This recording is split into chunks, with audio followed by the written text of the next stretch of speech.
Sip. Terima kasih Ada, dan selamat datang teman-teman semua dalam sesi Bedah Karya Filofest ID 2020. Saya Nathanael pribadi yang akan memoderatori sesi ini. Apakah kalian pernah merasa khawatir akan banyak hal, atau baperan, atau susah move on, atau mudah tersinggung dan marah-marah di sosial media maupun dunia nyata? Apabila iya, kalian harus membaca buku Filosofi Teras. Nah, mungkin aja buku ini dapat membantu kalian semua. Ya, hari ini kita akan membahas buku Filosofi Teras karya Henry Manapiring atau biasa dipanggil Om Piring.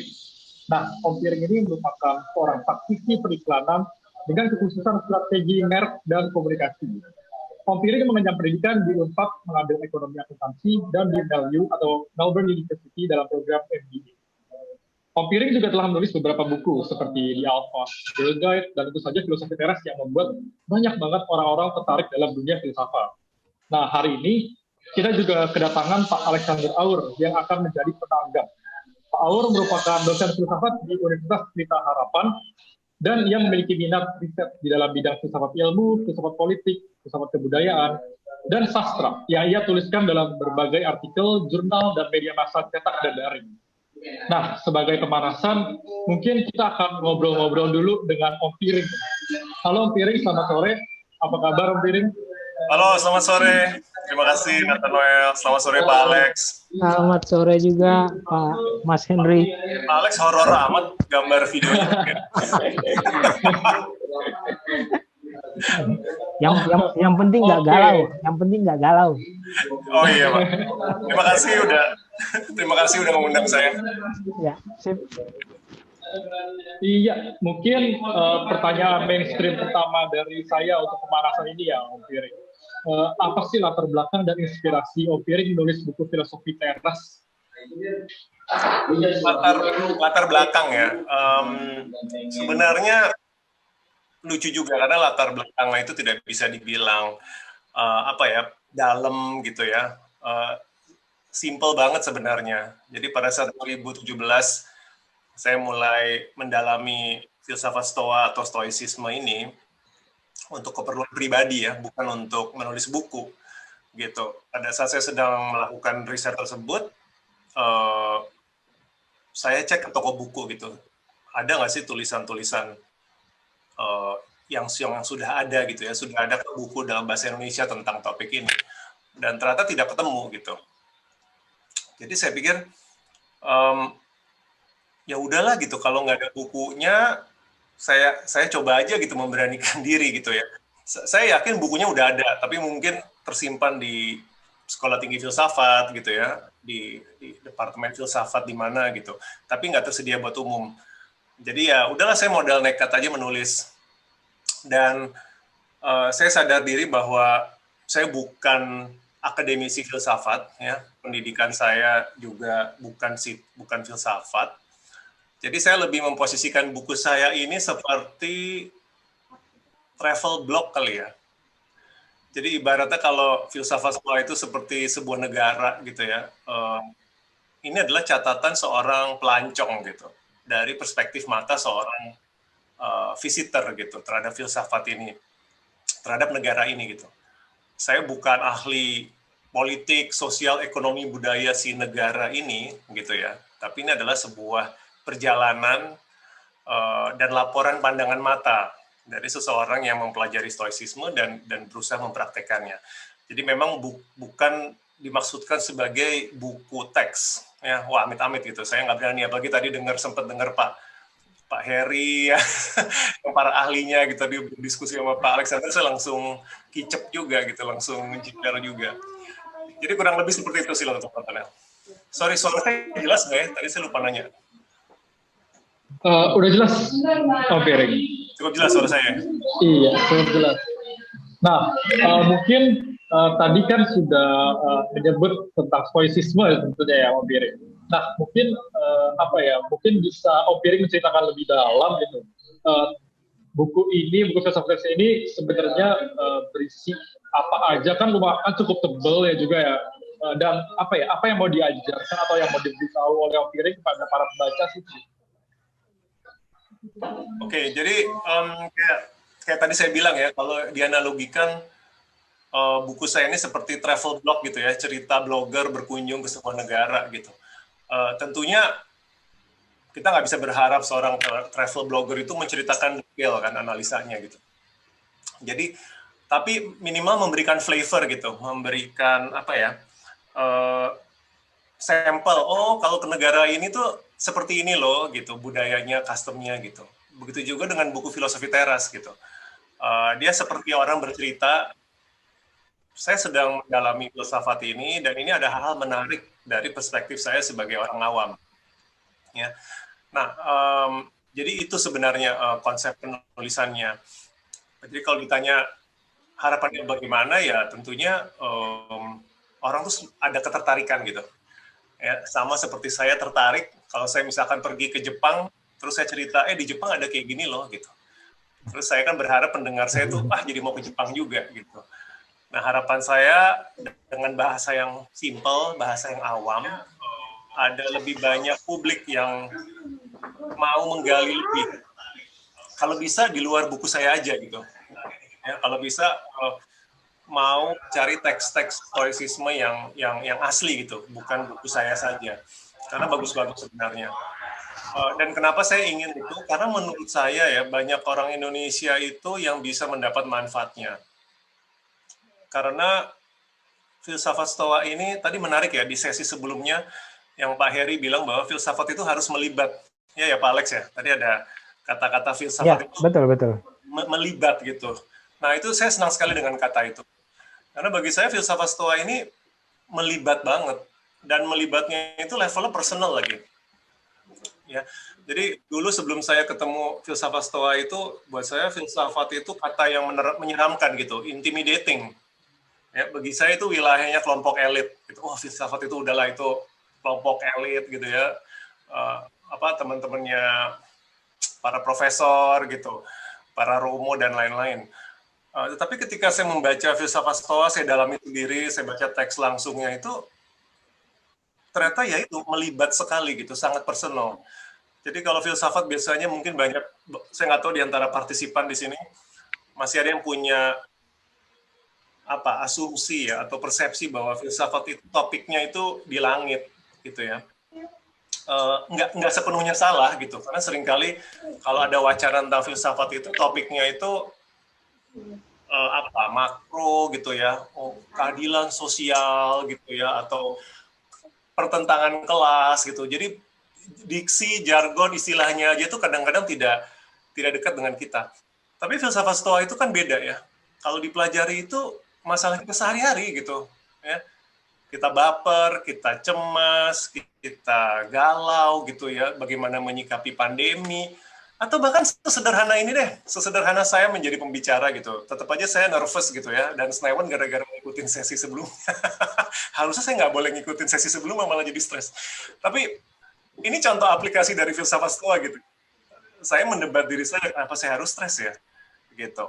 Karena kata orang Stoa, kalau kamu stres mau jadi pembicara, ini pasti opinimu sendiri gitu. Nggak ada hubungannya sama sesi ini. Kamu punya persepsi, opini tertentu tentang sesi ini yang bikin kamu jadi cemas. Jadi kan langsung bisa dipraktekkan. Jadi itu sih, sorry jawabannya panjang, tapi harapan saya lebih banyak orang awam maulah tertarik menggali lebih karena menurut saya manfaatnya real. Gitu, Nathanael. Oke, thank you, Pirik. Nah, mungkin ngomongin atau membahas stoikisme ya, saya ingin beralih juga ke Pak Aur. Nah, mungkin Pak Aur ingin memberikan tanggapan ataupun tambahan mengenai filsafat stoicisme ini. Silakan Pak Aur.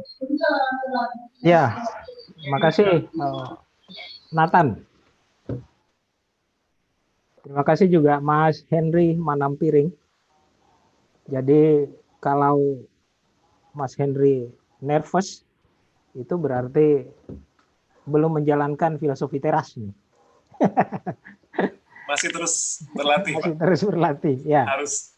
Ya, karena nervous itu sebetulnya lahir dari tafsiran yang gaduh gitu ya, tafsiran yang berlebihan. Padahal realitasnya nggak demikian gitu ya. Oke, tentu tanggapan saya atas buku ini sebetulnya tanggapan lebih sebagai sebuah dialog dengan penulisnya, dan juga dialog dengan isi buku tentunya. Jadi dalam prosesnya nanti kita ya saling menggali lah, saling menelusuri lebih detail lagi stoicisme itu sendiri. Sedangkan mengenai filsafat Stoa itu sendiri ya teman-teman semua para filofesan itu bisa mengakses dari berbagai macam sumber. Kalau sekitar 15-20 tahun yang lalu sumber-sumbernya itu masih dalam traktat-traktat filsafat di berbagai macam perpustakaan, tapi sekarang dengan mudah bisa diakses dengan atau melalui media digital, teknologi digital, sehingga sumber-sumber asli pun sebenarnya bisa didapatkan secara mudah. Oleh karena itu tentu saya tidak akan mengulas secara sangat akademik mengenai filsafat Stoa ini, karena setiap dari kita sebetulnya bisa mengulas itu secara akademik. Nah, satu hal yang membuat saya penasaran dari karya Mas Henry Manampiring ini adalah mengapa stoicisme ini disebut dengan filosofi teras. Ketika saya melihat judulnya pertama kali di toko buku, bayangan saya adalah duduk di teras sambil minum kopi, lalu membaca buku filsafat. Jadi semacam sambil rileks, lalu sambil menekuni filsafat gitu ya. Nah, tetapi ketika saya membeli buku ini buku yang saya pegang sekarang ini adalah buku kedua yang saya beli. Buku pertama yang saya beli itu saya berikan kepada teman, seorang teman, yang sejauh saya mengerti tentang teman itu, dalam hidupnya lebih banyak komplain daripada mengerti apa yang menjadi objek komplainnya. Maka kemudian saya beli ini, baca buku ini saja daripada mendengarkan komplainmu, lebih baik baca buku ini saja. Buku ini bagus sekali kok. Khusus bagi orang-orang yang galau, itu yang pertama. Kemudian yang kedua bagi orang-orang yang suka komplain mengenai banyak hal.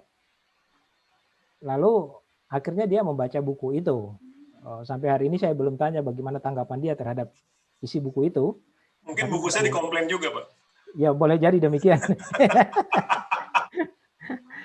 Ya, lalu kemudian saya mengikuti buku ini dan saya melihat tentu membaca buku yang baik itu adalah dengan melihat daftar isinya dulu. Itu dulu saya diajarkan oleh dosen saya, Romo Manyis, waktu belajar awal-awal di Rawasari. Dia mengajar mengenai metodologi filsafat, termasuk bagaimana membaca teks-teks filsafat. Maka hal yang pertama yang harus dilakukan itu adalah lihat dulu daftar isinya. Maka kemudian saya juga menerapkan dalam buku filosofi teras ini. Jadi ada 12 bab dari buku ini. Kemudian langkah kedua dari membaca buku, sebagaimana diajarkan oleh guru saya juga, adalah lihat pengantarnya dan lihat summary-nya. Di bagian awal dari sebuah bab, kira-kira mau ngomong apa, lalu kemudian nanti di bagian akhirnya kesimpulannya seperti apa. Dan buku ini secara baik melakukan itu, karena setiap bab cukup tebal, dan di bagian akhir setiap bab itu ada ringkasan-ringkasannya untuk mengingat kembali apa sebetulnya sudah ditelusuri, semacam apa ya, blog travel tadi ya, lalu untuk menangkap, agar bisa menangkap isinya. Dan menariknya lagi,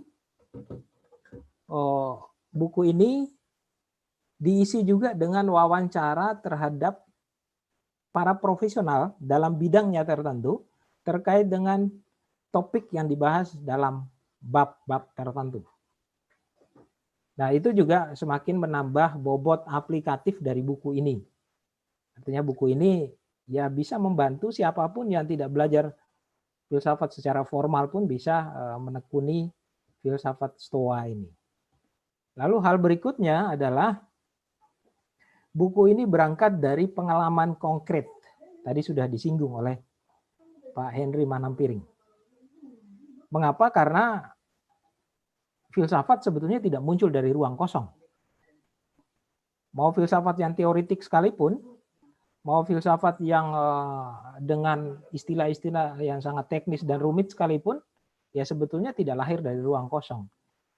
Filsafat itu bukan wahyu yang ada di dalam agama-agama, tapi filsafat itu adalah sebuah pergumulan, bermula dari pergumulan manusia atas realitas konkret, keseharian, lalu kemudian coba direnung-renungkan, dipikirkan secara mendalam, tentu di dalam bingkai, kalau dalam konteks kita ini adalah dalam bingkai filsafat Stoa, lalu kemudian nanti kesimpulan dari hasil refleksi itu seperti apa.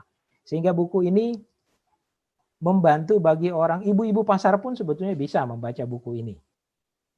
Artinya bisa juga menghadapi kegalauan, misalnya kalau belanja sayur banyak-banyak ternyata tidak banyak yang ke pasar, lalu rugi gitu ya.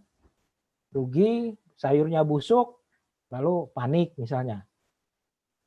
Seringkali kegalauan karena panik sayur tidak laku itu lebih dominan dalam hidup manusia, apalagi pemula dalam hal berdagang, daripada kenyataan bahwa ya memang ya rugi, ya biasa aja gitu kan kalau rugi. Kenapa harus jadi hal yang panik, membuatnya panik. Sehingga buku ini bisa dibaca oleh siapapun. Dan juga oleh karena itu mengapa saya nanti dalam bedah karya ini saya tidak akan mengulik secara ketat akademik ya, karena memang buku ini bukan untuk itu sih sebetulnya. Nah, hal yang paling menarik sebetulnya dari filsafat Stoa, dan saya sebetulnya juga tertarik dengan filsafat Stoa itu kan justru sejak setelah selesai belajar formal filsafat S1 dulu.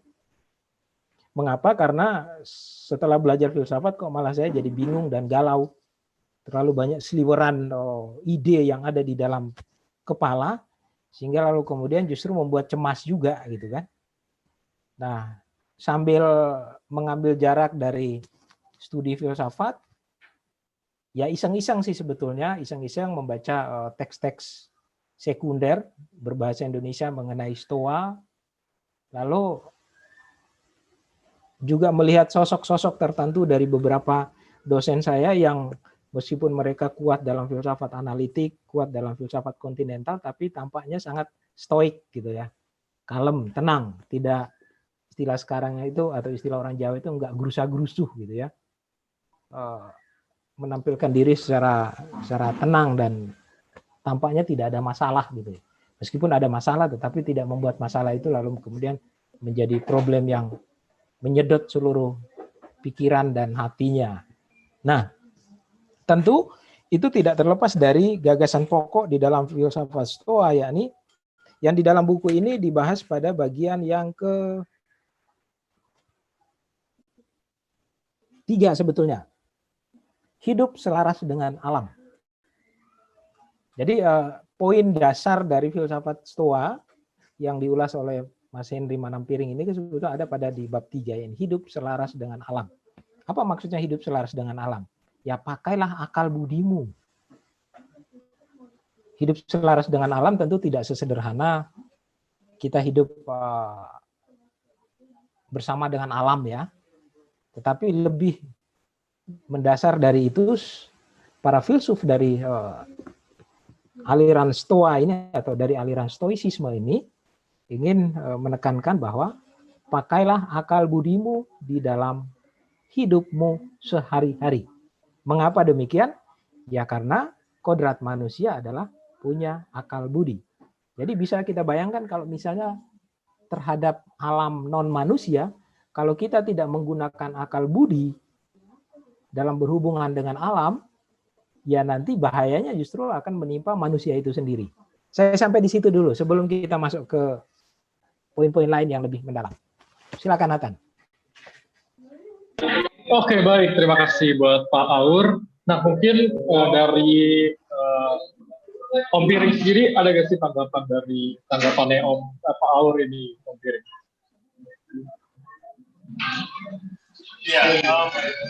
Ya, tadi menarik juga ya Pak Aur ya tadi bilang sesudah belajar filsafat malah banyak galaunya dan iya betul itu dan kembali ke kembali lagi lah gitu ke teks asli atau ajaran Stoa asli. Iya, saya rasa itu juga yang saya rasakan gitu ya. Mungkin bedanya kalau saya galau atau baper tuh karena hidup, Pak Aur, gitu, bukan karena kuliah filsafat. Kalau saya ya, iya, bahkan di buku saya bilang ya, kalau saya bahkan sempat mengalami depresi klinis gitu. Jadi ditetapkan oleh dokter saya menderita, oleh psikiater, saya menderita depresi klinis, dan bagaimana filsafat ini bisa membantu. Jadi itu benar banget gitu ya, dan sifatnya tuh aplikatif gitu.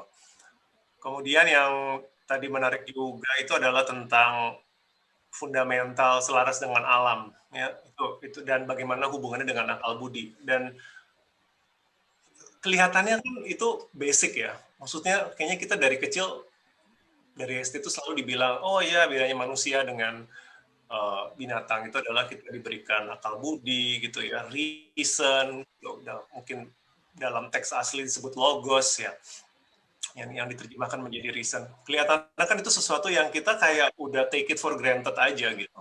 Ya dari dulu guru ngajarin kita begitu, kita makhluk superior dan lain-lain. Cuman yang menarik itu ternyata ya itu, kita we take it for granted. Jadi seolah-olah, iya saya punya akal budi, saya hebat sebagai manusia. Kalau saya merasa tertampar pada saat membaca teks asli dari Stoa itu adalah, saya punya, tapi apakah saya pakai gitu. Ya, memiliki reason, memiliki nalar itu tidak otomatis artinya dipergunakan atau dimanfaatkan. Dan saya pikir itu yang, apa ya, kalau kita membaca tulisan Epictetus gitu ya, tulisan Seneca itu bagus sekali, teguran Marcus Aurelius terhadap dirinya sendiri itu adalah suakritik gitu. Iya, kamu punya akal budi, tapi dipakai nggak dalam setiap momen. Dan yang tadi Pak Aur bilang ya, selaras dengan alam itu sebenarnya adalah juga pengakuan, penerimaan bahwa lebih banyak dalam hidup ini yang tidak di bawah kendali kita, gitu. Ya, kadang-kadang saya merasa apakah ada kehendak ilahi atau kehendak semesta gitu ya, kalau buku saya ini saya tulis hampir persis sebelum pandemi gitu. Dia ini kan Filosofi Teras ini keluar 2019. Tapi ngomong-ngomong, kenapa istilah teras ya? Oh sorry, saya nggak tahu kalau ada pertanyaan. Oke, saya side track dulu begitu. Saya jawab dulu. Itu ada etimologinya sebenarnya kan Pak Aur. Jadi selain tadi maknanya, oke, saya ceritakan sejarahnya. Jadi waktu saya dan penerbit berdiskusi, ini mau dikasih judul apa buku ini? Jadi saya mikir juga mau dikasih judul apa ya gitu. Kalau saya kasih judul Filsafat Stoa, nah ini secara marketing kayaknya nggak laku nih, karena istilahnya asing gitu. Saya kerja di periklanan, Pak Aur, jadi setengah otak saya tuh udah mikir promosi dan marketing gitu kan, menjual produk tuh bagaimana gitu. Kalau saya bilang Filsafat Stoa, aduh ini nggak akan, mungkin nggak dilirik orang karena istilahnya asing. Nah, tapi saya pikir jawaban itu disediakan oleh filsafat itu sendiri gitu, karena kalau dibaca sejarahnya, kata stoik atau stoa itu kan dari kata Yunani stoa poikile, teras berpilar. Ya, teras berpilar karena pada mulanya, pada saat filsafat ini masih di Yunani, baru berkembang di Yunani, di Athena, itu guru-gurunya ini Zeno, nah saya pakai kaos sesuai pendirinya. Pendirinya Zeno itu konon senang berkumpul itu di alun-alun di agora kota Athena, itu di sebuah teras berpilar gitu. Ya kan? Dan saya pikir itu menarik gitu, karena menunjukkan bahwa filsafat ini inklusif gitu. Dia kan tidak seperti Plato yang bikin akademi ya, atau Aristoteles. Iya, atau Epicurus yang bikin taman di luar kota. Dia di tengah kota, dia di tengah alun-alun, dan teras itu kan ruang terbuka. Jadi saya pikir ada semangat mengundang gitu, keterbukaan. Yuk, siapa yang mau dengerin filsafat ini silakan gitu. Kamu nggak perlu melakukan perjalanan jauh, di tempat umum kita berdiskusi. Dan pada saat itu saya pikir kata teras saja yang saya pakai, karena dia sesuai, dia terjemahan dari Stoa, ya, dan juga lebih mudah dimengerti. Dan kalau ada orang Indonesia yang ketukar dipikir dia beli buku tentang desain arsitek beranda atau teras, ya mohon maaf. Tetapi lebih ke situ sih Pak Aur, jawaban kenapa saya memilih kata teras, biar lebih membumi aja, lebih lebih aksesibel gitu. Ya, ya. Lebih kodrati, gitu, lebih sesuai dengan kodrat filsafat tadi ya. Iya, yang untuk dibicarakan dengan terbuka ya. Gitu. Baik. Oke, sebelumnya sorry kalau misalnya agak out of topic, tapi ini dari beberapa hari lalu ada apa ya, orang yang membagikan grup WhatsApp yang tidak apa ya, bukan dari Philofest. Jadi kalau ada yang share di Zoom atau dimanapun jangan diklik ya, karena itu bukan dari official dan bisa aja isinya spam. Oke, kembali lagi ke topik filosofi teras.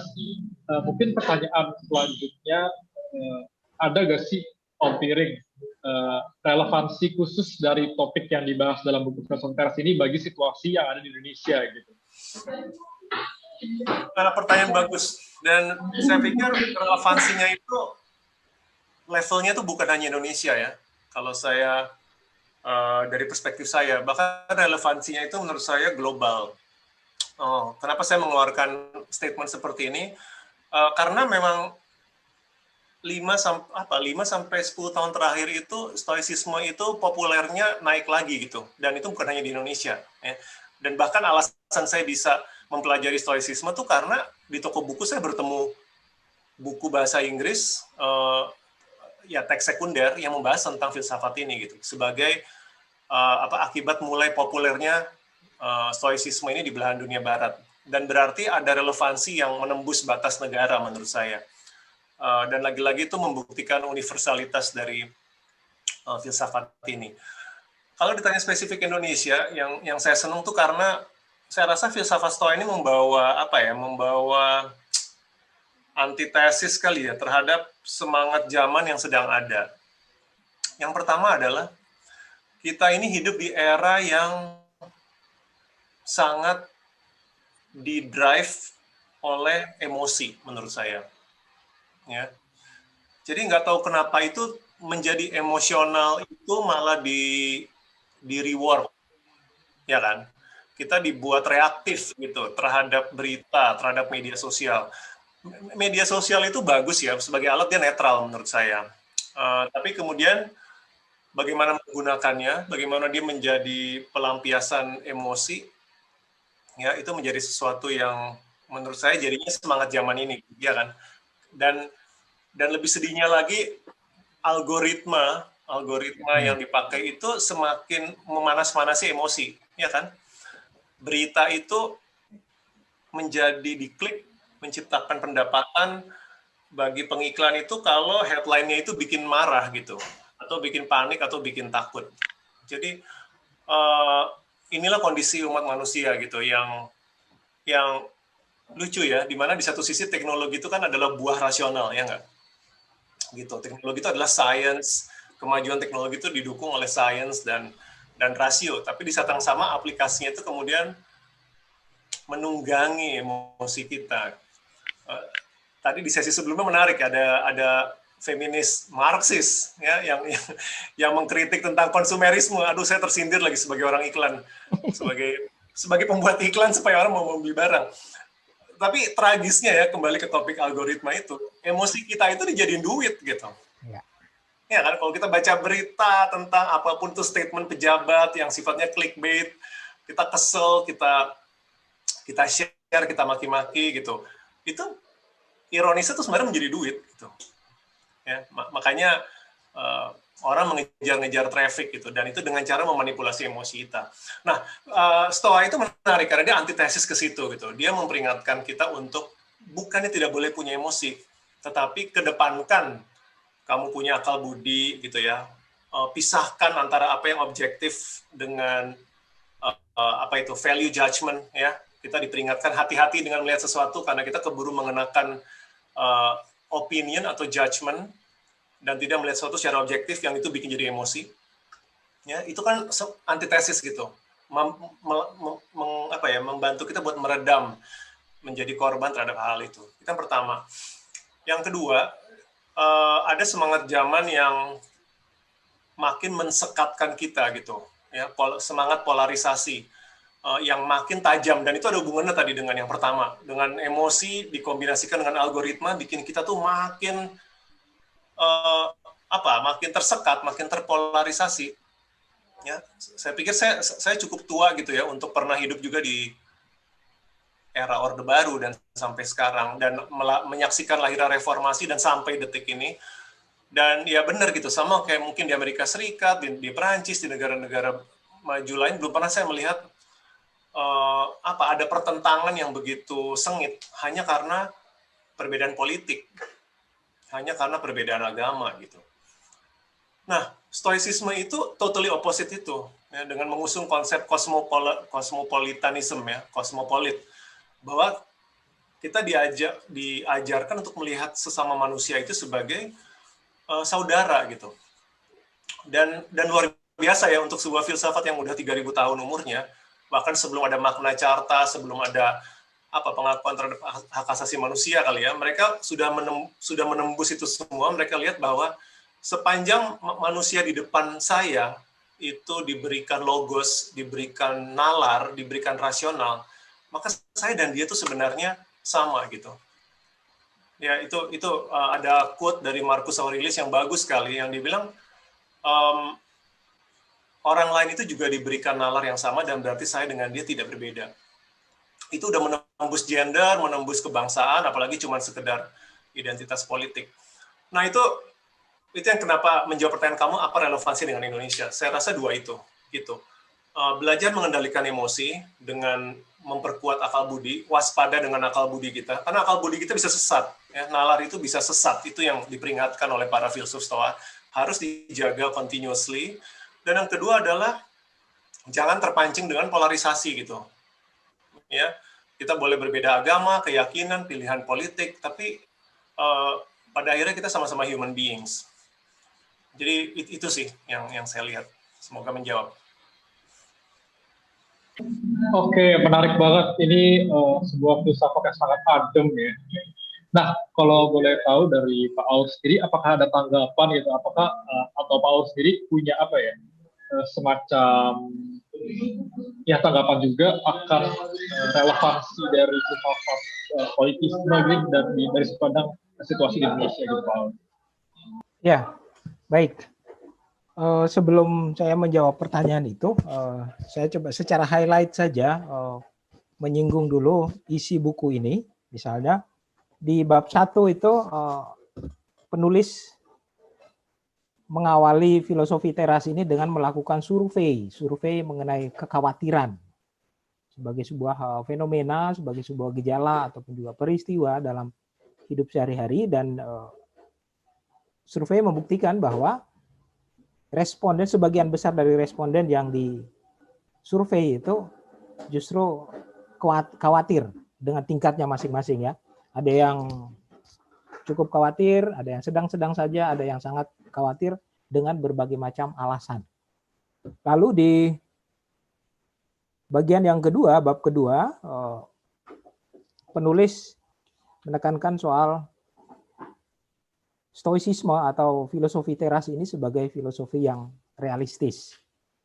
Tentu filosofi yang realistis ini bukan dalam pengertian membuat orang menjadi apatis, bukan membuat orang menjadi masa bodoh, tetapi realistis dalam pengertian kalau menggunakan akal budi, maka termasuk akal budi, salah satu modus operandi konkret dari akal budi itu adalah, tadi sudah disinggung sebetulnya, adalah memilah-milah.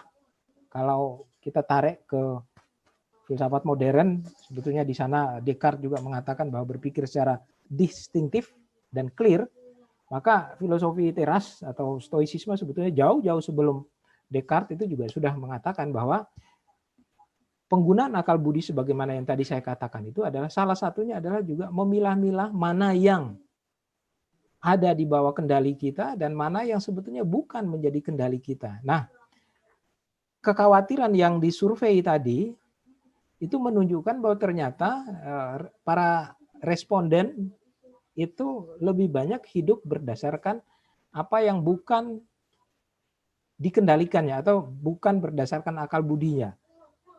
Itu yang pertama. Kemudian yang kedua, pada bagian berikutnya adalah Salah satu modus operandi dari akal budi yang ditekankan oleh Stoa itu adalah perhatikan misalnya pada bab 5 ya, mengendalikan interpretasi dan persepsi. Filsafat setelah pencerahan itu kan sebetulnya filsafat hermeneutika. Dan sampai saat sekarang itu hermeneutika itu lebih gaduh daripada apa yang ditafsirkan. Jadi tafsiran itu sendiri lebih ramai daripada objek yang ditafsirkan. Padahal objek yang ditafsirkan ya biasa-biasa aja sih sebetulnya. Atau realitas konkretnya itu ya biasa-biasa aja.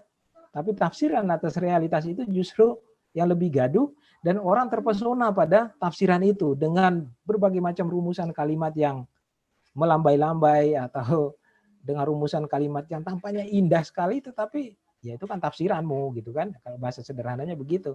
Ya kenyataannya kan sebetulnya biasa-biasa aja. Jadi kalau kita mau menggunakan pendekatan saintifik, faktanya ya memang biasa-biasa aja. Tapi penilaiannya kan menjadi lebih heboh daripada faktanya. Nah, celakanya banyak orang hidup berdasarkan interpretasi. Oleh karena itu, di dalam buku ini secara sederhana Manam Piring menekankan bahwa salah satu modus operandi dari akal budi itu adalah kendalikan interpretasi, kendalikan persepsi. Karena seringkali persepsi itu lebih gawat daripada hal yang dipersepsikan atau hal yang ditafsirkan.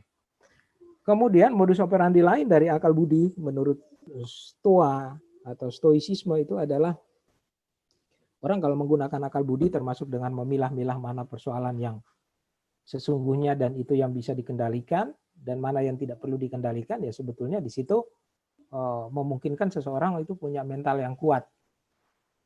Orang yang bunuh diri misalnya ya, meskipun itu orang bisa beralasan bahwa itu bunuh diri eksistensial misalnya ya, tetapi kalau kita telusuri lebih dalam di Indonesia, kembali ke pertanyaan Nathan tadi, apakah konteks Indonesia itu filosofi teras ini bisa menjawab aneka macam persoalan atau beberapa persoalan tertentu? Beberapa tahun yang lalu itu ada fenomena bunuh diri lompat dari tempat yang tinggi, entah dari apartemen, entah dari di mall, ataupun yang lain-lainnya. Dan kalau kita telusuri, alasan mereka bunuh diri itu bisa saja misalnya stres karena ujian nggak lulus, atau tekanan dari orang tuanya bahwa kamu harus dapat nilai sekian, sambil ditekan, lalu dimarah-marahin, diancam, nggak dapat warisan misalnya. Nah, realitas seperti itu dan fenomena bunuh diri seperti itu juga sebetulnya menunjukkan bahwa orang hidup berdasarkan kendali orang lain, bukan berdasarkan apa yang dipikirkan secara baik. Dalam hidup kita sehari-hari, saya sepakat dengan Mas Henry Manam Piring tadi mengatakan bahwa orang marketing misalnya, orang marketing itu kan mengelola emosi ya, mengelola hasrat untuk konsumsi atau hasrat untuk memiliki sesuatu. Bahkan apa yang kita butuhkan itu sebetulnya hasil dari permainan iklan gitu. Ya sebetulnya nggak butuh, tapi karena dikondisikan sedemikian rupa oleh dunia periklanan dan memang kodrat dunia periklanannya begitu, maka orang kemudian melakukan sesuatu atau memutuskan sesuatu berdasarkan determinasi dari sesuatu yang di luar dirinya atau yang di luar yang dipikirkan atau di luar yang dibutuhkan. Maka filosofi teras ini sebetulnya juga membantu kita untuk memilah-milah mana yang sungguh-sungguh, kalau dalam konteks kebutuhan, mana yang sungguh-sungguh saya butuhkan dan mana yang sebetulnya bukan kebutuhan gitu. Atau semacam kebutuhan semu ya, yang memang tidak perlu gitu loh. Apakah berbicara di Filofest ini kemudian membuat saya harus belajar mati-matian, menguasai filsafat secara sistematik? Ya oke, di satu sisi ya bisa saja seperti itu, tetapi kita bisa lihat konteksnya. Konteksnya seperti apa, sehingga apa yang mau kita lakukan pun juga jangan sampai merupakan wujud konkret dari hidup berdasarkan kendali pihak lain atau orang di luar diri kita. Termasuk juga pada bab-bab yang lain di dalam sini, misal dalam buku ini misalnya bagaimana menghadapi kesusahan dan musibah, kemudian bagaimana menjadi orang tua. Nah, menjadi orang tua ini penting nih. Belajar dari pengalaman saya juga, Mas Henry, dan juga tentu berkaitan dengan orang-orang yang menjadi teman belajar saya selama saya menjalankan profesi saya dapati bahwa banyak orang itu atau banyak anak itu hidup di bawah dominasi orang tua yang sangat kuat, sehingga pada akhirnya anak itu lalu tidak mengekspresikan dirinya sebagaimana yang ia hayati atau ia pikirkan. Bahkan memilih jurusan kuliah pun juga berdasarkan kehendak orang tua misalnya. Padahal ya kalau yang menjalani itu anak, ya biarkan saja. Kita bisa menggunakan psikologi misalnya, oke, kita pastikan atau paling tidak bisa kita baca kira-kira bakat dan kemampuanmu ada di mana. Kalau bakat dan kemampuannya ada di musik, ya sudah, kamu jalani aja musik itu. Meskipun orang tuanya adalah ahli manajemen atau ahli politik atau yang lain-lain gitu kan. Nah, seringkali orang tua mendikte bahwa anak yang baik itu adalah anak yang meneruskan apa yang dijalankan oleh orang tuanya. Ya enggak juga gitu loh. Itu yang seringkali membuat orang tidak bahagia. Menjalankan sesuatu yang sebetulnya bukan menjadi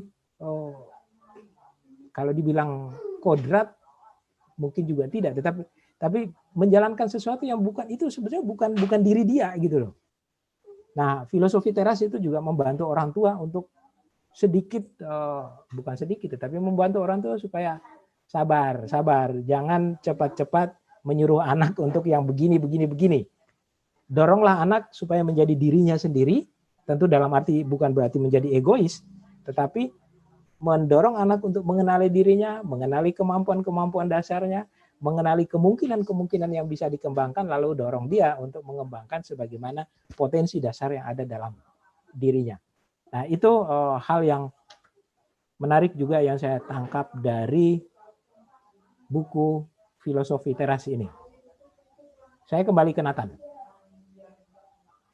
Oke, terima kasih Pak Aur. Ini mungkin kalau di zaman beberapa ratus atau ribu tahun selanjutnya mirip kayak autentisitas jadi eksistensialisme gitu ya Pak Aur ya. Iya.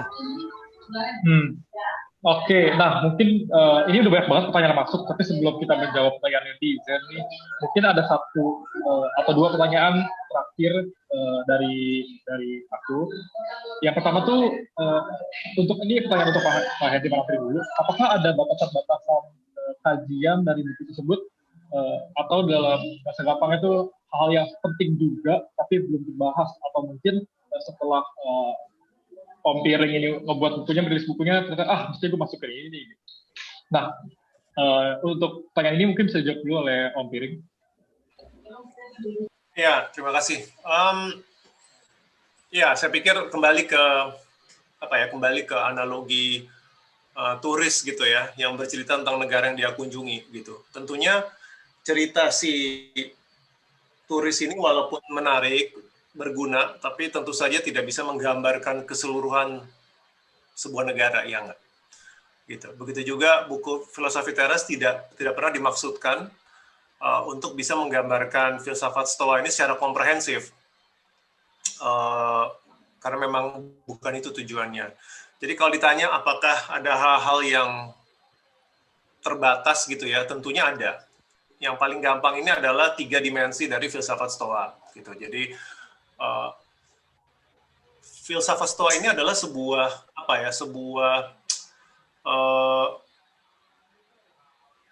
filsafat yang cukup komplit gitu, karena dia membahas 3 pilar utama. Ada fisik ya, fisik itu pada dasarnya ilmu alamnya gitu ya. Ada logik ya, tentunya logika berpikir, silogisme, bagaimana menarik kesimpulan dan lain-lain.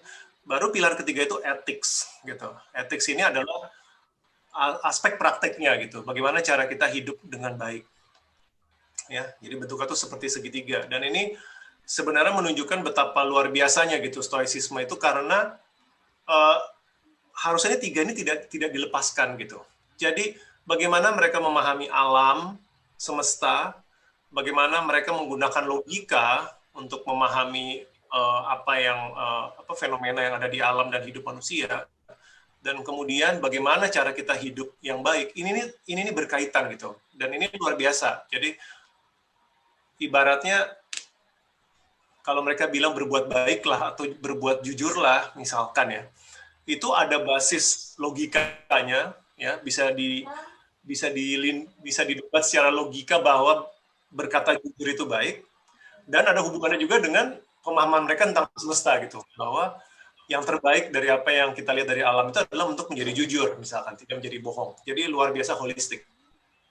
Nah, buku Filosofi Teras ini tidak menyentuh aspek fisik maupun logik, tentunya, karena nggak mungkin. Dan itu menurut saya juga bukan ranah saya gitu ya, itu harus profesor filsafat gitu, seperti Romo Setio mungkin atau Pak Aur gitu ya, yang bisa sampai ke tataran sana. Dan juga untuk membaca publik itu bagi saya yang penting itu aspek prakteknya dulu. Ngomong-ngomong tentang kata self-improvement, konsep self-improvement, ya filsafat Stoa itu menurut saya salah satu self-improvement paling awal gitu. Ya, mereka menyebutnya filsafat, filosofi, cinta, kebijaksanaan. Tapi sebenarnya ajarannya itu self-improvement. Jadi saya nggak menyentuh dua aspek lain, dan buat orang-orang yang senang banget mendalami, itu saya undang untuk untuk mengejar sendiri. Itu kayak rumus matematik, saya nggak bohong. Itu kayak kayak matematika SMA, ada rumusnya gitu. Luar biasa gitu ya, untuk betapa advance-nya gitu pemikiran mereka tentang logika itu ada rumusnya gitu. Saya nyerah gitu. Nah, soal fisik itu memang bisa jadi outdated. Ya, namanya juga ilmu fisika, astronomi mereka 3.000 tahun yang lalu nggak bisa mengalahkan fisika, astrofisika, pemahaman semesta seperti dunia sekarang. Jadi itu mungkin agak usang untuk itunya. Tapi tetap aja menarik untuk dipelajari. Kayak misalkan belief mereka tentang nasib alam semesta. Ini menarik, pemahaman orang Stoa itu menarik. Apa nasib alam semesta gitu? Kalau kita kan orang beragama diajarkan nanti ada hari kiamat gitu ya. Ada penghakiman, ada yang dikirim ke surga, ada yang dikirim ke neraka gitu ya. Untuk beberapa agama gitu. Orang Stoa itu beda. Jadi orang Stoa itu percaya bahwa semesta ini ada akhirnya. Itu dia akan dimakan oleh api, namanya conflagration namanya. Tapi ini yang menarik, ketika semesta itu dimusnahkan, semesta ini akan di-rebuild gitu. Jadi semesta itu berulang menurut mereka. Ada awal, ada akhir, ditelan oleh api, tetapi kemudian dia akan dilahirkan kembali. Gitu. Karena mereka percaya semesta itu ada logos, ada intelijensi yang mengatur ini semua. Nah, kalau kita mendengar ini 50 atau mungkin 100 tahun yang lalu, mungkin kita anggap ini absurd, ya kan? Wah, ini halusinasi orang Yunani kuno gitu yang nggak punya teknologi. Tapi yang menarik, kalau teman-teman baca punya ketertarikan dalam bidang astrofisika, sekarang itu ada salah satu penjelasan alternatif bahwa mungkin semesta seperti itu. Bahwa semesta itu habis Big Bang, gitu ya, dia ekspansi, kemudian dia kehabisan tenaga ekspansinya, dia akan kembali mengecil lagi. Itu kita bicara umurnya mungkin miliaran tahun, dan dia akan meledak lagi gitu, menjadi Big Bang lagi, dan Big Bang lagi berarti semesta baru kan. Jadi jangan terlalu ditanggapi serius bahwa orang Stoa itu sudah mengerti melihat ke masa depan, tapi ada menarik lah bahwa pendapat mereka tentang semesta yang sifatnya berulang itu sekarang oleh fisika modern itu visible gitu, ada possibility ke situ menurut pengamatan dan hitungan. Jadi kurang lebih itu aja yang pertanyaan kamu, Nathanael. Tentunya buku Filosofi Teras hanya membahas faktor etik dari filsafat Stoa, tapi ada pilar fisik dan logik yang tentu tidak disentuh. Kemudian ada ajaran-ajaran sulit yang tidak saya masukkan di dalam Filosofi Teras, dan saya pikir itu perlu sesi lain dengan Pak Aur, mungkin, dan Pak Heri ya, tentang determinisme. Itu konsep paling sulit gitu. Karena orang Stoa itu melihat semesta itu sebagai rangkaian peristiwa, maka mereka deterministik gitu ya. Sesuatu itu kejadian karena sudah ada penyebab sebelumnya, dan itu tuh mata rantai terus gitu. Jadi pandemi ini kenapa lebih mudah orang Stoa buat menerima COVID, nggak marah-marah gitu ya, karena buat mereka ini sudah determined gitu, oleh karena rantai peristiwa yang terjadi sebelumnya. Nah, itu menjadi sulit ketika dikembalikan ke dikotomi kendali, yang dimana mereka mengakui bahwa manusia itu masih punya kendali, minimal kendali atas opini, judgement, tindakannya sendiri. Nah, ini dianggap bagaimana kalau determinisme, tetapi manusia masih punya certain control, ya kan?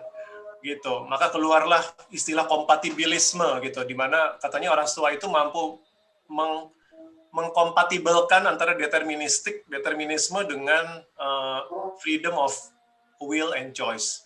Nah, itu konsep yang sulit, yang saya aja belum tuntas, dan Pak Aur mungkin lebih bisa menjelaskan. Tapi saya pikir itu tidak relevan untuk sebuah buku konsumsi awam seperti filosofi teras.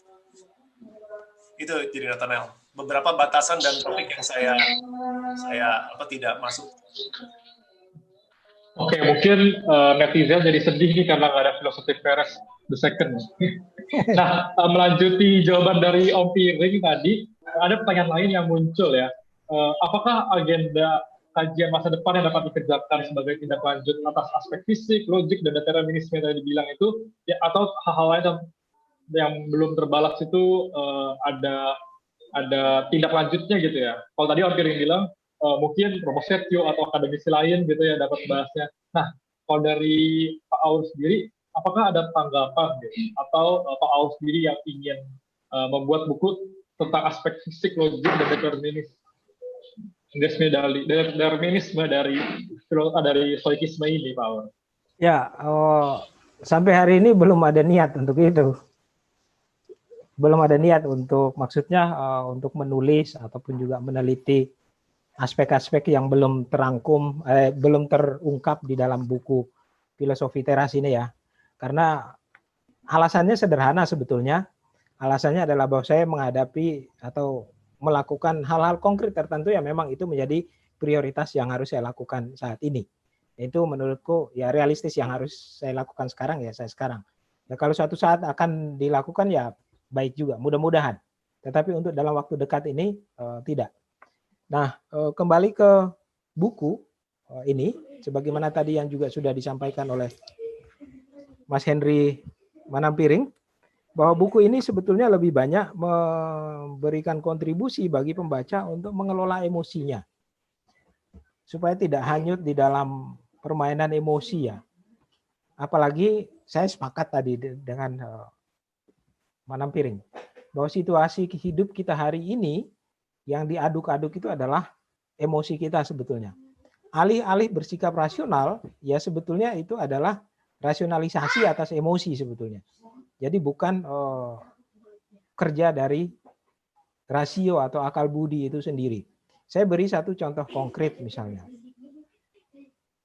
Orang bisa saja berargumentasi mengenai hal yang dibutuhkan, dan yang dibutuhkan itu karena dia dapatkan di iklan misalnya. Kita tiap hari kan dikondisikan oleh iklan. Sampai pada ruang-ruang privat kita pun juga periklanan itu masuk. Ya memang itu seperti yang saya katakan tadi, yaitu memang kodrat dari dunia periklanan ya seperti itu. Tetapi apakah kemudian kita lalu memberi argumentasi atas kebutuhan kita berdasarkan iklan itu, atau berdasarkan apa yang memang senyatanya ya kita butuhkan? Kalaupun bahwa kita tahu dan memutuskan untuk membeli sebuah barang itu dari iklan, tapi keputusan untuk membeli itu kan sebetulnya bukan karena iklan itu yang membentuk, tetapi stoicisme justru menekankan bahwa itu adalah pilihanmu atas kondisi konkretmu yang harus kamu penuhi atau harus kamu jalankan.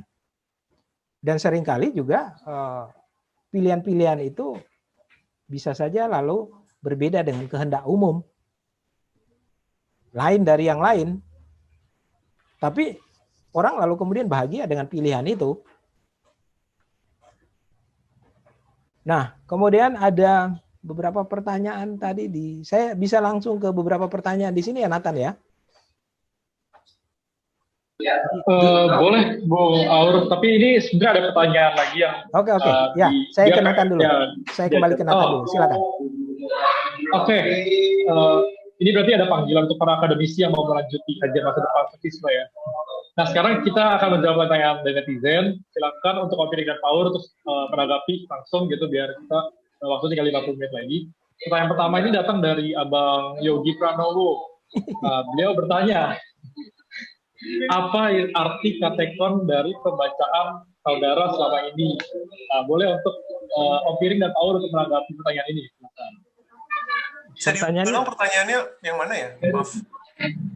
Sorry. Dia pertanyaannya datangnya dari dia PC sih, personal chat itu ya di Zoom. Ditanya apa arti katekon dalam pembacaan saudara selama ini? Arti katekon? Ya. Ini teknis sekali. Ini kan artinya sesuatu yang baik dilakukan ya Pak Aur ya kalau nggak salah ya? Ya, kurang lebih seperti katekon itu ya hal yang normatif yang seharusnya dilakukan gitu. Tapi saya nggak tahu arah pertanyaannya apa gitu. Itu Yogi yang nanya ya? Mungkin Pak Aur. Iya Pak Aur. Yogi Pranowo ya? Betul. Iya. Nanti dia baca sendirilah di teks-teks yang ada di. Iya. Membaca. Ya partisipan yang lain nggak ngerti takutnya. Terlalu. Oke. Atau nanti itu biar menjadi studi akademiknya Yogi lah, nggak apa-apa. Itu baik juga itu. Oke, ini panggilan untuk Bapak Yogi untuk membuat tesis tentang hal ini.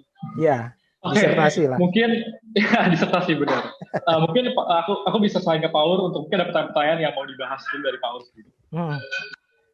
Silakan Paul. Saya lihat ada beberapa pertanyaan menarik yang ini chatnya, jadi saya bingung mau mulai dari mana. Antusias sekali netizen. Atau Mas Manam Piring bisa duluan kalau menangkap ada pertanyaan, karena saya harus lihat lagi dulu. Iya, soalnya saya sampai scrolling. Sebentar, yang mana? Ini ada satu pertanyaan bagus. Moderator pilihin deh. Moderator pilihin. Iya, ini pertanyaan datang dari Ibu Amadea Sosika. Ya. Dia bertanya, Om Piring dan Pak Alex, bagaimana jika stoicisme justru memicu sikap apatis yang kemudian bisa berujung pada egoisme? Bagaimana stoicisme ini memandang problem relasi manusia dengan sesamanya? Seperti itu. Yang satu apatisme, yang kedua relasi manusia dengan apa? Sesamanya. Relasi manusia dengan sesamanya. Oke. Ya udah, saya coba jawab dulu ya Pak Aur ya, yang apatisme tolong dibantu nih Pak. Oke, ini kritik paling sering saya dengar. Tentang stoicisme, yaitu dianggap mengajarkan apatisme, dan menurut saya itu kesalahpahaman yang paling jauh gitu dari intention atau pengajaran stoicisme.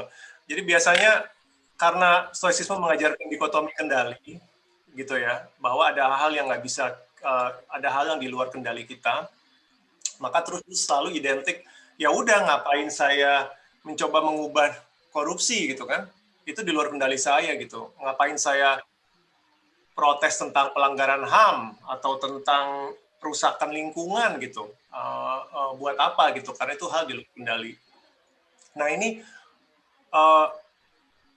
sangat berbeda sekali gitu dengan baik itu yang dituliskan dalam teks gitu ya, teks asli apa yang diajarkan, maupun dari teladan hidup orang-orang Stoa gitu. Nah menurut saya cara menjawab pertanyaan tentang apatisme itu lebih baik daripada teori, mendingan dilihat aja tentang gaya hidup para praktisi Stoa ini dari zaman dulu. Apakah betul? Karena begini, kalau betul ajaran ini adalah ajaran apatisme, tentunya hidup mereka juga apatis, betul? Ya dong, gitu kan? Jadi lihat aja dari teladan yang mereka berikan. Dan itu sejarah menunjukkan bahwa para filsuf Stoa maupun pejabat publik yang menganut Stoa ini sama sekali tidak apatis gitu. Bahkan nasib mereka itu banyak yang mati di tangan penguasa gitu, karena dianggap berbahaya, ya kan? Jadi mereka melakukan protes gitu ya. Seneca itu tersangkut gitu dengan insiden pemberontakan kaum Stoa gitu terhadap Kaisar Nero gitu. Ya, Kaisar Nero itu mau membantai gitu para filsuf Stoa gitu.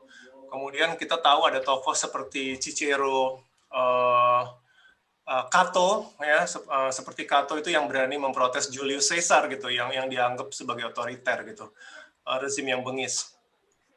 Jadi dari pola hidupnya saja mereka tidak mengajarkan apatisme, mereka berusaha mengubah situasi gitu.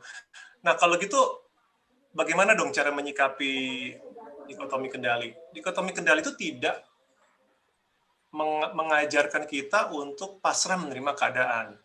Dikotomi kendali itu hanya mengingatkan kita bahwa dalam setiap perjuangan kita, ya, yang tentunya harus memperjuangkan kebajikan, ada empat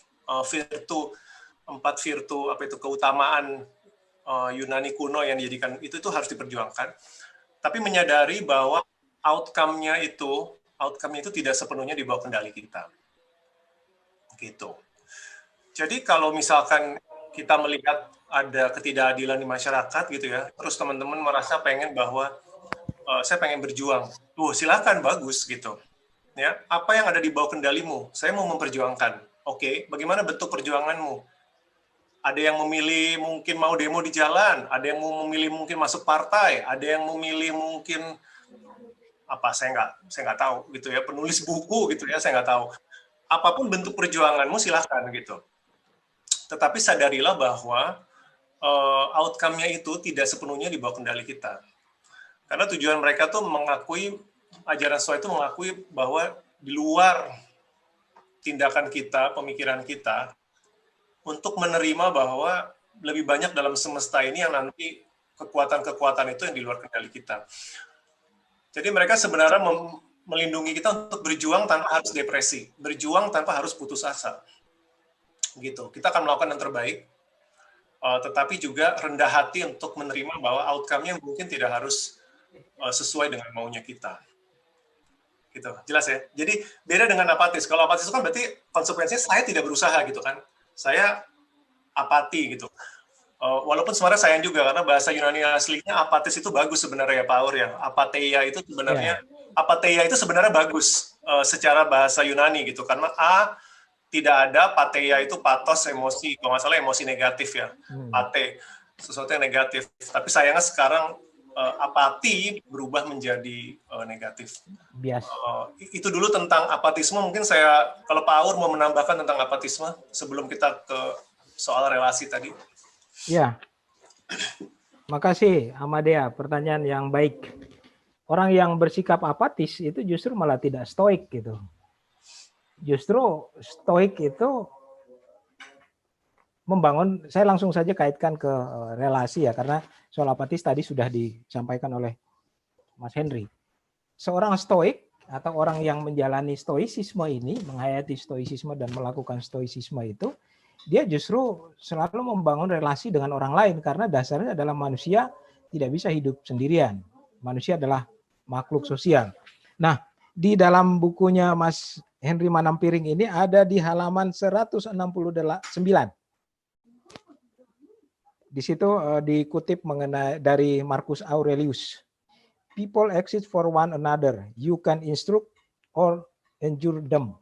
Artinya, seorang stoik itu hidup bukan untuk diri sendiri, bukan menjadi pribadi yang tertutup, tetapi dia terbuka terhadap orang lain, termasuk hidup bersama dengan orang yang menyebalkan. Dan dalam hidup kita pasti kita akan bertemu dengan banyak orang yang menyebalkan. Mungkin juga itu orang tua kita, mungkin itu pacarnya, atau suaminya, atau istrinya. Kalau istilah populer sekarang ini, lu lagi. Itu artinya lu lagi itu kan karena tingkat kesebalannya itu sudah sampai di ubun-ubun gitu ya. Jadi akhirnya emosi negatif itu yang keluar. Nah, bagi stoicisme justru hidup bersama dengan orang lain, termasuk juga di situ bagaimana kita bisa menggunakan akal budi kita di dalam hidup bersama dengan orang-orang yang menyebalkan. Oke lah, kita memang punya dorongan untuk mengubah orang yang menyebalkan itu menjadi tidak menyebalkan. Ya lakukan itu. Tetapi bahwa kemudian dia terus-menerus menyebalkan, ya biarkan saja dia. Toh kamu sudah melakukan hal yang baik. Sudah memberi, katakan saja, memberi pendapat, memberi arahan. Ya selebihnya, ya sudah biarkan saja. Kalau istilah sederhananya, ya biarkan saja waktu yang mengubahnya. Yang terpenting adalah, ya seorang stoik, ya tetap melakukan hal yang baik yang dipikirkan itu sebagai hal yang baik, ya lakukan hal yang baik itu.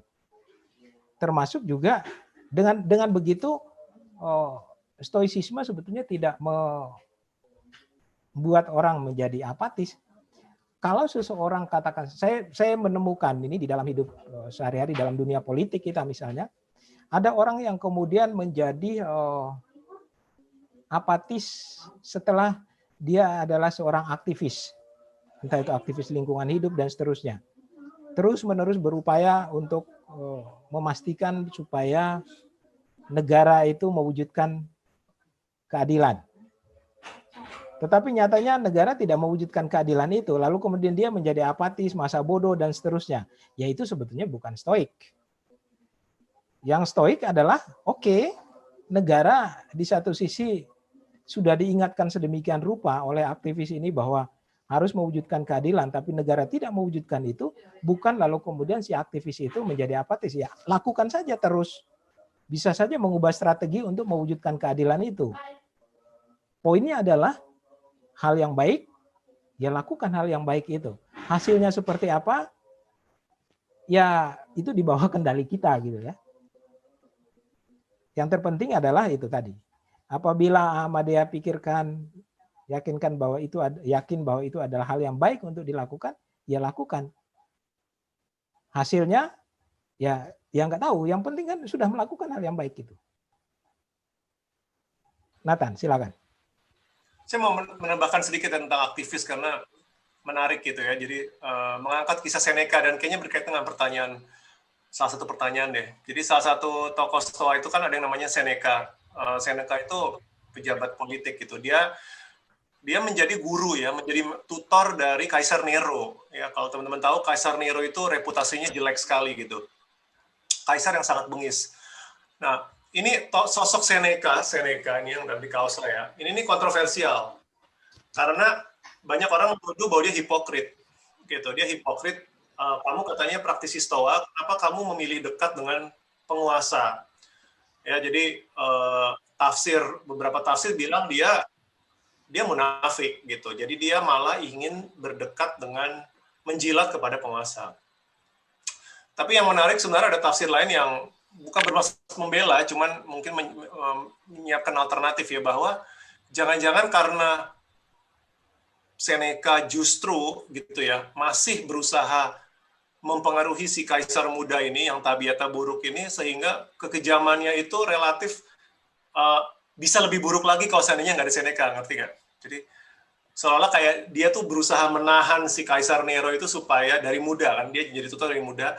Bayangkan kalau tidak ada Seneca gitu. Jangan-jangan Kaisar Nero ini bahkan bisa lebih brutal dan lebih buas lagi. Nah, ini menarik tentang yang tadi Pak Aur bilang gitu. Seorang aktivis itu lakukan yang sebisa mungkin. Kita tahu kisah hidup Seneca itu akhirnya tragis gitu ya. Tragisnya itu adalah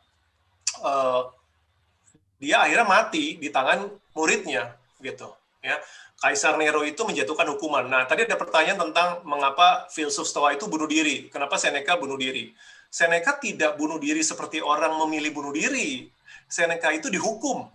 Bentuk hukumannya adalah dia harus menyilet tangannya gitu, seperti bunuh diri. Tapi itu bukan atas kemauan dia, jadi tidak bisa disamakan dengan bunuh diri voluntary. Ya, Seneca itu diancam, dan itu ada penjelasannya, saya pernah baca.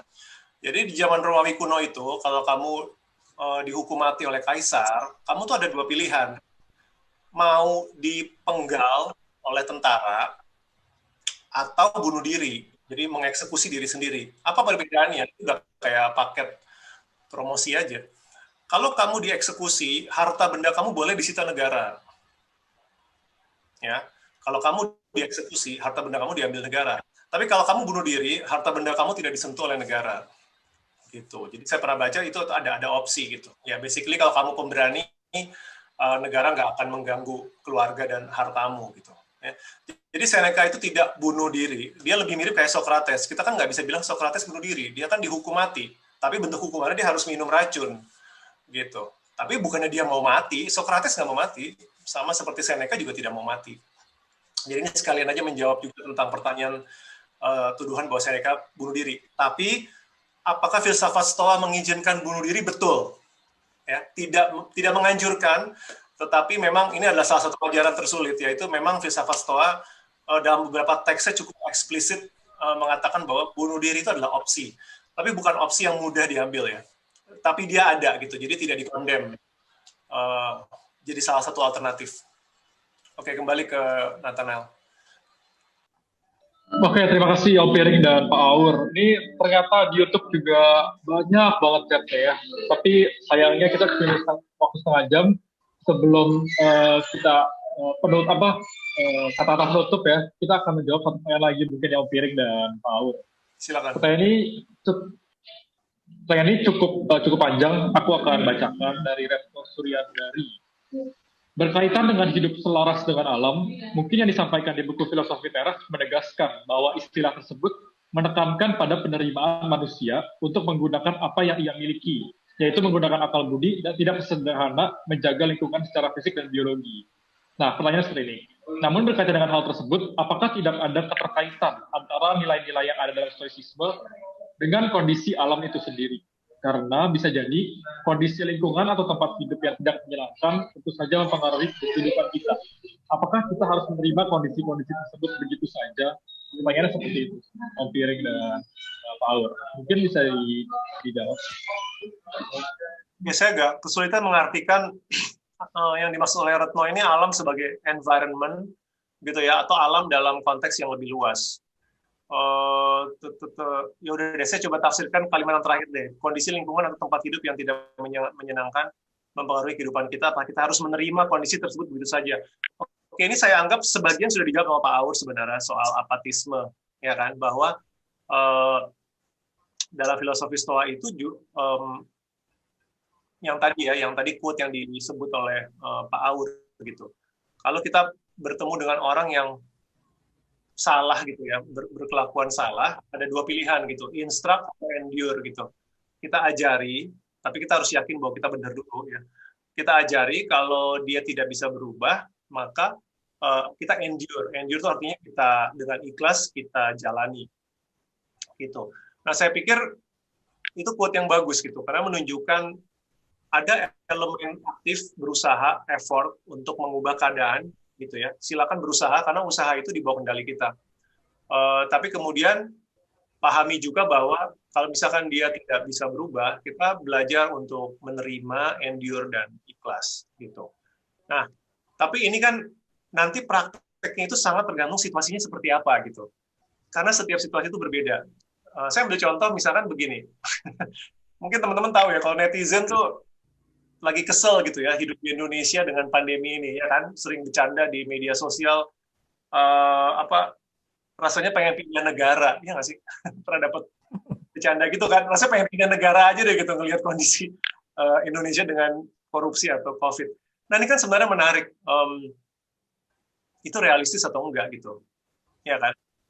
Kamu kecewa dengan negara, apakah betul ada opsi untuk pindah negara? Mungkin bagi sebagian orang bisa gitu ya, tapi mungkin buat sebagian orang tidak bisa.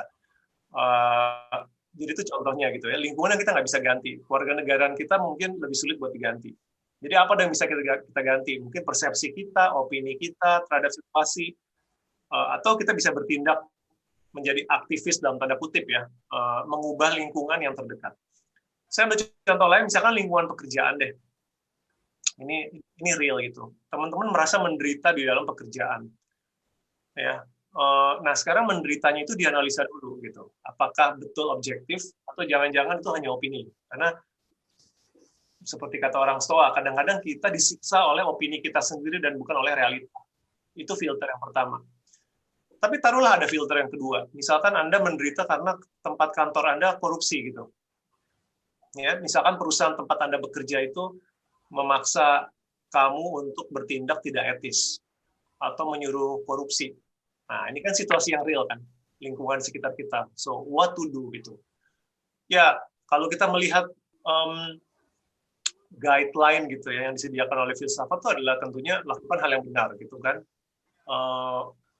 Apa yang harus dilakukan dalam situasi ini? Gitu. Teman-teman bisa mungkin mencoba protes gitu ya, bisa mungkin mencoba mengubah. Tapi ya teman-teman tahu bahwa kadang-kadang kita sendirian itu nggak bisa berubah kan. Nah, ini kan berarti kan ada opsi gitu kan. Opsinya apa gitu? Saya tetap bertahan di dalam perusahaan ini. Ikut main, ya kan? ikut kotor kah, itu adalah pilihan. Atau saya mencoba bersih gitu. Tapi kalau saya bersih, saya di PHK. Nah, ini sebenarnya decision ini jadinya dipermudah kan. Karena komitmen saya terhadap integritas, maka saya disingkirkan atau di PHK. Ya udah, dengan kata lain, Anda dipaksa untuk itu. Tapi ada pilihan ketiga gitu, yaitu ya saya mau resign gitu. Saya akan mencoba mengubah situasi saya nggak bisa misalkan menghilangkan praktek yang tidak bersih dari perusahaan tempat saya bekerja. Siapa bilang Anda harus selamanya di situ, ya nggak sih? Lagi-lagi ini asumsinya Anda bisa resign, Anda bisa mencari pekerjaan yang baru. Jadi itu yang itu yang saya coba menjawab pertanyaan Retno ini adalah tidak pasrah, tapi menyadari limit-limit kita dan memaksimalkan dalam opsi yang ada yang di bawah kendali saya, apa yang terbaik yang saya bisa lakukan, itu yang dilakukan. Tapi bukan apatis. Sorry, ini pertanyaannya panjang nih. Pak Aur mungkin mau menambahkan. Ya, saya tambahkan sedikit saja. Kalau dari pertanyaannya Retno ya, betul ya Nathan ya? Ya, dari betul Pak Aur, betul. Ya, dari pertanyaan Retno. Hal yang bisa saya tanggapi dari sini adalah misalnya pertanyaan, sebentar saya lihat lagi dulu.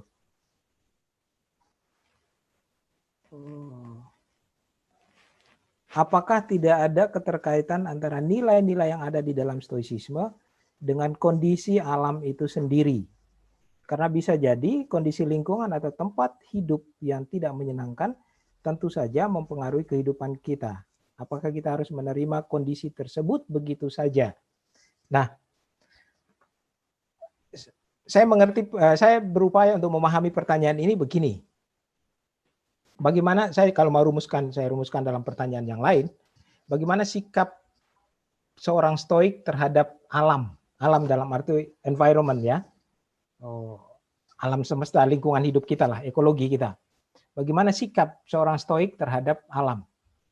Apakah kalau melihat alam itu rusak atau alam secara natural itu memang buruk, lalu kemudian kita menerima begitu saja, atau kita mengubah alam itu? Nah, dua pertanyaan itu saya coba rumuskan dari pertanyaannya Retno. Mudah-mudahan saya tidak salah. Kalau salah, saya mohon maaf. Nah, dua pertanyaan yang saya rumuskan berangkat dari pertanyaannya Retno ini, bisa saya jawab dari perspektif stoik begini. Yang pertama, sikap terhadap alam itu kan manusia biasanya menempatkannya dalam konteks kebutuhan. Membutuhkan sesuatu dari alam, lalu kemudian melakukan sesuatu terhadap alam itu. Tentu membutuhkan ini bisa untuk kehidupan, bisa misalnya untuk tempat tinggal, ataupun juga untuk makanan, bisa alam itu bisa diolah, bisa dikelola, kemudian dijadikan sebagai sumber pangan dan seterusnya. Nah, dalam konteks kebutuhan seperti itu, maka seperti yang tadi disampaikan oleh Mas Manampiring bahwa kebutuhan itu, apakah kebutuhan itu merupakan hasil dari pikiran atau akal budi kita, atau kebutuhan itu adalah hasil bentukan dari pihak lain. Nah, itu mesti dianalisa dulu. Karena seringkali kita manusia berdalih bahwa ya kita mengelola alam ini untuk kebutuhan, tetapi ya kebutuhan ini kebutuhan sungguh-sungguh kebutuhan yang memang kita butuhkan, atau sebetulnya itu hanya hasil bentukan gitu ya. Apakah, saya beri contoh konkret begini, apakah untuk mendapatkan tempat hidup yang baik dan sehat, lingkungan hidup yang baik dan sehat, apakah alam itu harus dibuat menjadi perumahan? Ya enggak juga gitu loh. Tidak juga. Itu contoh sederhana untuk menunjukkan bahwa argumentasi bahwa pengelolaan alam itu untuk kebutuhan, stoik akan menganjurkan cek dulu persoalan kebutuhan itu. Kebutuhanmu itu adalah memang sungguh-sungguh kamu butuhkan, atau itu adalah hasil bentukan. Dengan begitu keputusan yang diambil nanti itu adalah keputusan seorang stoik gitu. Keputusan yang bijak gitu. Dan tentu itu membawa kebahagiaan. Karena apa? Orang ya, ambil contoh sajalah. Pengembang menawarkan kompleks perumahan yang mewah, nyaman, dan seterusnya. Tapi apakah itu juga menjamin kebahagiaan? Ya, lingkungan hidup boleh asri, tetapi persoalan ketika kita hidup di satu tempat, itu kan bukan persoalan semata-mata persoalan lingkungan itu sendiri, tetapi juga ada persoalan sosial juga kan. Orang yang punya duit, dia bisa membeli sebuah kompleks perumahan yang mewah, tetapi dia tidak bisa membeli lingkungan sosialnya. Nah, oleh karena itu, cek kembali apakah kebutuhan itu sungguh-sungguh merupakan yang memang sungguh-sungguh dibutuhkan atau ya sebetulnya tidak dibutuhkan. Nah, ini sikap ini tentu juga perlu, kalau bagi stoicisme itu perlu juga ketika kita berhadapan dengan lingkungan hidup kita. Itu Nathan. Mudah-mudahan menjawab. Kalau tidak menjawab, baca lebih lanjut filosofi teras atau melakukan riset lebih lanjut mengenai stoicisme. Iya, pertanyaannya multitafsir memang. Silakan. Oke, sebenarnya ini masih ada waktu 22 menit. Mungkin aku satu pertanyaan aja, mungkin saya jawab secara singkat ya. Oke. Sebelum kita tutup. Ya. Oke, jadi pertanyaan dari Voltaire, dari filsuf Prancis. Dia tanya, apa sih yang menjadi kekurangan dari filsafat Stoa?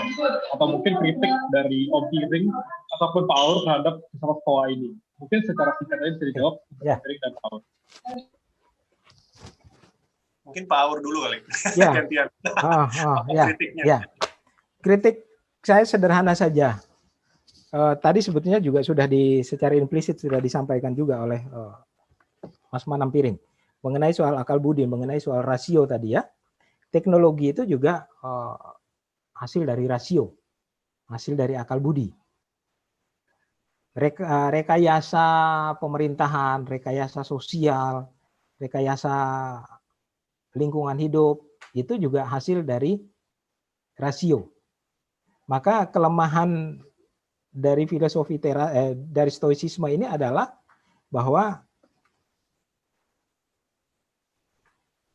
saya nggak tahu, nanti mungkin di teks-teks lain itu lebih bisa dicek lagi. Tetapi modus operandi dari akal budi itu kan macam-macam sebetulnya. Misalnya di dalam pemikiran Max Weber misalnya, atau misalnya kita lihat juga di dalam Habermas misalnya, pada Max Weber misalnya dia akan membedakan itu akal budi ini kan juga mengandung dimensi rasionalitas tujuan ya. Akal budi itu kan bisa digunakan juga untuk mencapai tujuan-tujuan tertentu di luar akal budi itu sendiri. Dalam konteks kita sekarang ya bisa saja untuk tujuan misalnya memanipulasi emosi misalnya. Akal budi itu bisa menggunakan bisa digunakan untuk memanipulasi emosi dalam dunia media sosial itu tampak jelas di situ. Saya kira itu satu kelemahan yang sebetulnya masih bisa diteliti lebih lanjut. Sejauh pembacaan saya yang sangat sederhana. Silakan. Saya kembali ke Nathan. Mungkin saya mungkin Om Piring. Ya, Om Piring. Begini, saya rasa kritik yang paling valid ya buat filsafat Stoa itu bukan soal apatisme, itu menurut saya itu karena kesalahpahaman gitu ya, lebih karena kurang mengerti teks, jadi itu bukan itu. Menurut saya kritik terbesar itu, dan ini bukan pemikiran saya, ini juga saya baca dari tokoh-tokoh kontemporer gitu ya, yang terus menganalisa filsafat ini adalah stoicisme itu bisa terkesan terlalu sulit, terlalu demanding gitu.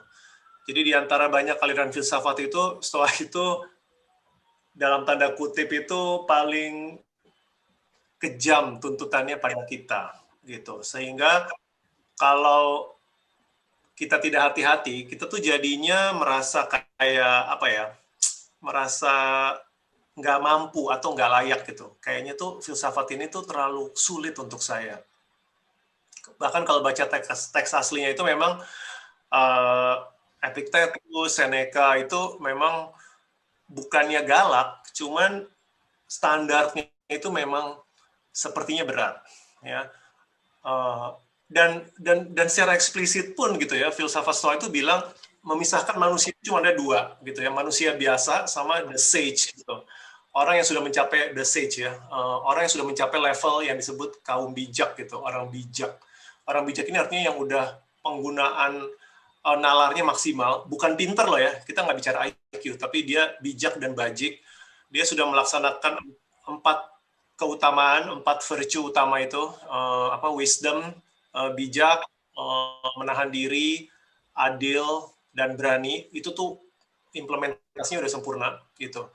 Dan mereka sendiri bilang gitu bahwa level ini itu tidak ada yang pernah mencapai, kecuali mungkin Socrates gitu. Jadi Epictetus saja bilang, saya aja tidak mencapai level the sage, nggak ada yang mencapai level the sage, dan itu hanya diperuntukkan bagi Socrates. Jadi itu luar biasa, filsafat ini menghormati sekali Socrates, padahal Socrates ini kan bukan founder dari Stoicisme ya, tapi kakeknya, tapi influence-nya sangat diterima gitu. Nah mereka bilang nggak ada yang mencapai itu.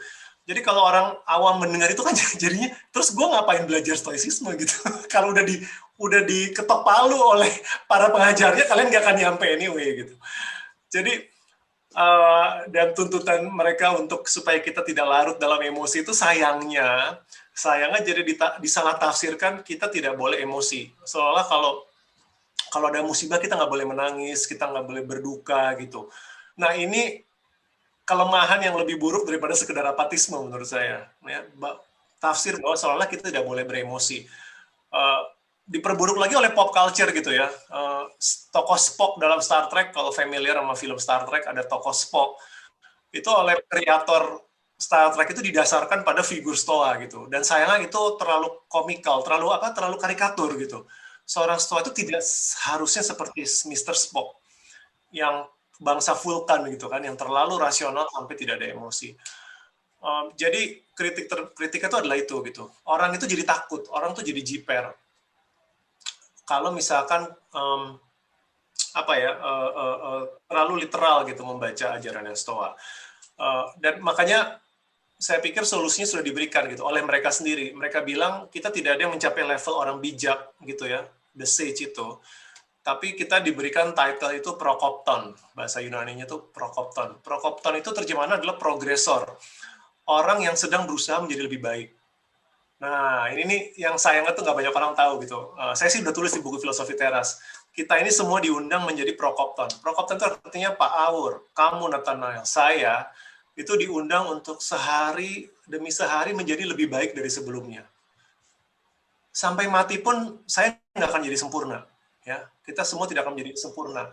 Tetapi harapan saya adalah nanti saya di hari terakhir hidup saya, semoga saya adalah sosok yang lebih baik secara karakter dibandingkan diri saya seminggu sebelumnya, 2 minggu sebelumnya, 2 tahun, 20 tahun sebelumnya. Karena mereka mengundang kita tuh sebagai journey. Yuk kita semua melakukan perjalanan menjadi lebih baik.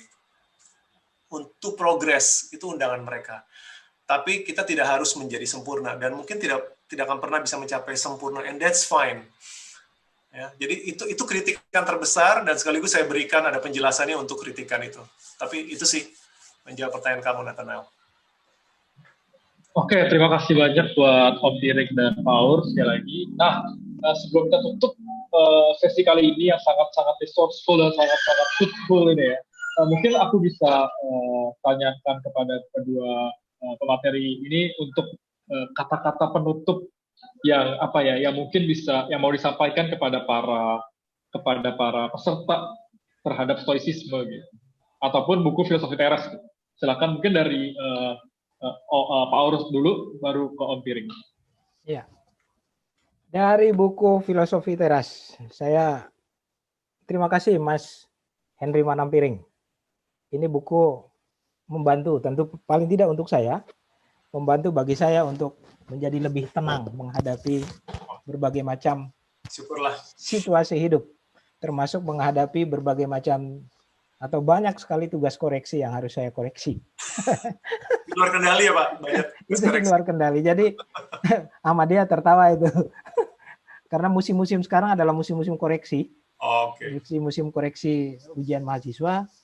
Jadi buku ini membantu saya untuk tetap bersikap tenang dalam beban kerja yang tinggi, dan tanggung jawab yang banyak dalam berbagai macam bidang, sehingga ya sudah jalani saja, hidup secara realistis bahwa ya memang kenyataannya sekarang koreksi, ya udah koreksi, jalani koreksi itu. Demikian. Jadi silakan membeli buku ini sekaligus promosi ini ya, supaya Mas Henry bisa punya, supaya Mas Henry bisa meriset 2 hal tadi yang belum diriset. Karena riset butuh biaya juga. Betul, Pak. Ya. Minta tolong mahasiswa Bapak nanti. Baik, itu saja Nathan. Tetaplah tenang di tengah badai, karena kalau berjarak dengan badai justru malah jadi nggak tenang. Terima kasih. Ya, silakan untuk Om Piring. Terima kasih buat Pak Aur, dan silakan terakhir untuk dari Om Piring. Oke, ini berarti kata penutup dari apa ya? Seorang pelancong ya, seorang travel blogger yang masuk ke negeri Stoa gitu. Apa kesan-kesan terakhir saya tentang filsafat ini? Saya sajikan dalam 2 sisi. There is the good news and the bad news dalam tanda kutip. Walaupun ini sebenarnya melanggar juga, karena kata orang Stoa tidak ada yang baik, tidak ada yang buruk di luar diri kita, kan semuanya indifferent. Kabar baiknya, ya kalau saya kasih tanda kutip, itu adalah yang mereka mau sampaikan, kita ini tidak harus menjadi seperti boneka tali gitu, seperti puppet. Ya, tadi Pak Aur juga sudah menyinggung gitu. Saya rasa ajaran yang terbesar itu adalah ajaran pembebasan. Artinya begini, kita itu hidup biasanya itu menyalahkan emosi kita pada faktor eksternal, betul nggak? Saya putus asa karena pandemi. Saya marah karena teman kerja saya atau pejabat mengucapkan sesuatu, saya marah. Gitu. Saya cemas karena X gitu kan. Nah, filsafat Stoa itu masuk itu sebagai filsafat pembebasan, pembebasan dalam pengertian emosi kita. Karena mereka bilang tidak. Mereka bilang emosi kamu itu muncul sepenuhnya oleh opini dan pertimbanganmu sendiri.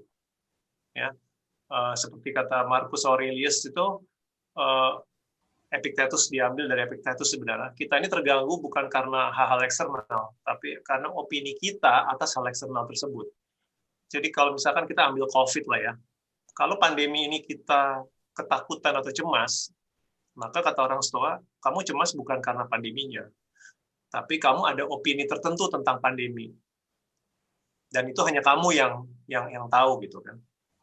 Kalau kita marah dan gusar karena perilaku orang lain yang misalkan tidak disiplin, tidak mengikuti protokol kesehatan, kalau sampai kamu gusar dan marah berlebihan, mereka juga akan bilang bukan orang-orang itu yang bikin kamu marah. Gitu. Tapi kamu punya ekspektasi tertentu tentang manusia lain yang tidak terpenuhi dan tidak rasional, tidak realistis gitu ya, dan makanya kamu marah-marah sendiri.